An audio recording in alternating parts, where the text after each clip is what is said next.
Is ceile a mór seachtainna é Fleadh Ola chultar chuirdiseanta na hÉireann, agus imlína maras go ná bhí an féilear a lán le himeachtaí ceol, dansa agus teanga. Tá man i gur gig anocht le buile tá man seint i gur Fleadh Ola don given. Tugann seanna chud spreagad de fáistí tá buinteachs na chomórta sí agus bín anna cracks sa phlean é gcónaí, so tugann sé seans do dhaoine tá buinteach le ceol tradiisiúnta teach le chéile agus seint agus búla le chéile orintanta ní bhúann siad le chéile a bhain cúpla uair sa bhliain. Tá ceol i gcuine an seo in Éireann atá níos fearr ná aon tír eile ar domhan. Tá sa gom ghfuil an teagláin an seo 300 duine agus díalta amach.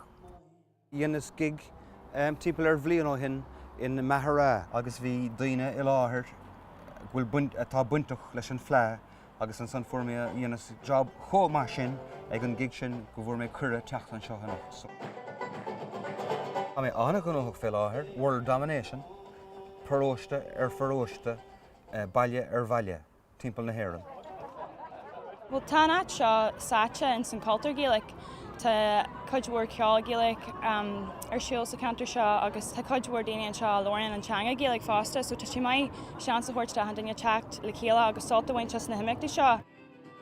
Seo an dara bhliain don Fleadh Ola a bhain seo. Tá si mai don cantar agus tugann sé seans da daine teacht amach agus takeíocht a thuirt don cultúr Gaelic agus don tradition fásta.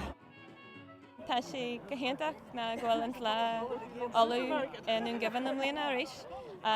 Bhí si bhain aontaich mé ar fad agus bhí John Sclan go héantach bhí sé aontaich granúir agus just bíon an crach mai agin agus bíon an ceol go héantach.